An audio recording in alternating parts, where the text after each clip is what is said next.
হঠাৎ করে আবারও এক ধরনের দাবি দেওয়া আসলো এবং রাজপথে আসলে আবার নতুন করে এক ধরনের উত্তেজনার শঙ্কা আছে আমাদের সামনে। জামায়াত ইসলামী সহ আসলে যারা এই যুগপৎ আন্দোলনের ঘোষণা দিয়েছেন, তাদের এই আন্দোলন রাজপথে যদি আসলে এক ধরনের উত্তেজনা সৃষ্টি করে, সেক্ষেত্রে আসলে যেই সংকট সমাধানের পথে আমরা হাঁটার চেষ্টা করছি, সেই সংকট কি কমবে নাকি আরো বেশি বাড়বে বলে মনে করেন? ধন্যবাদ আপনাকে। আমি এখানে উপস্থিত বিশিষ্ট আলোচকদেরকে ধন্যবাদ জানাই, যারা শুনছেন শুভেচ্ছা জানাই। আমি জিনিসটাকে যদি সহজ করে ভাবি তাহলে একরকম, আবার জিনিসটাকে কঠিন করে ভাবলে আর এক রকম। এইভাবে আমি ভাবতে চাই। আমি সহজ করে কিভাবে, দেখুন, আমরা একটা গণ অভ্যুত্থান উত্তর পরিস্থিতি নিয়ে তো কথা বলছি এবং পরবর্তী পথ চলবো কিভাবে। দেখুন, সাম্প্রতিক নেপালের অভিজ্ঞতা সেটা কি বলে যে এক ধরনের এই ধরনের সেখানে যে ঘটনাগুলো ঘটলো, তারপরে যারা ক্ষমতা এলেন তারা পরিষ্কার ঠিক করলেন যে তারা নির্বাচনের পথে হাঁটলেন, তারিখও ঘোষণা করলেন। সাথে সাথে যতটুকু আমরা দূর থেকে জানতে পারছি তাতে দেখছি সেই জায়গায় এই সময়কালে তারা দুর্নীতি নিয়ে কথা বলবেন। ওইখানে যে সমস্ত তরুণরা আন্দোলন করেছে তাদের যে মূল দৃষ্টিভঙ্গি সেটার সপক্ষে থাকবেন, আবার ওইখানে যে ব্যাপক ধ্বংসযজ্ঞ হলো তার বিরুদ্ধেও তারা থাকবেন।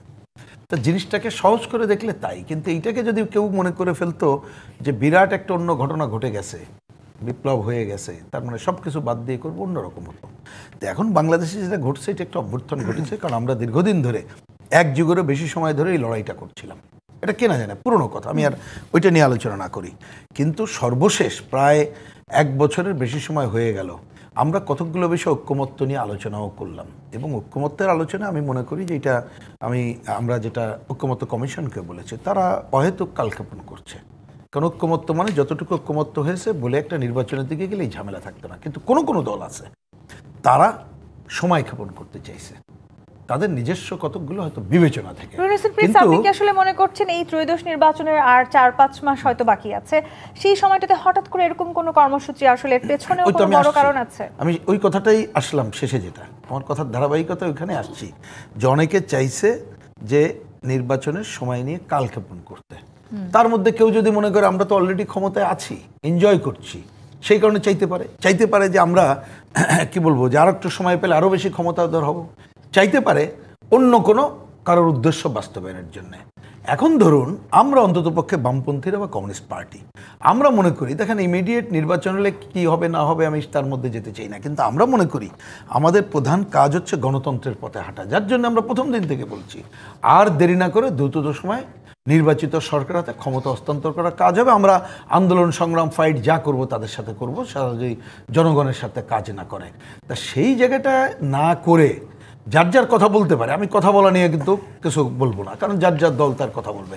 গতকাল আমরা বামপন্থীরা 4 দফা দাওয়াই কিন্তু আমরা কর্মসূচি করেছি দেশব্যাপী, হয়তো আমাদেরটা অত মিডিয়াতে আসে নাই, কিন্তু সেটা যার যার দল করুক, কিন্তু তার মোক্ষম কথা হবে যে কোনো অজুহাতেই নির্বাচনকে বিলম্বিত করা যাবে না।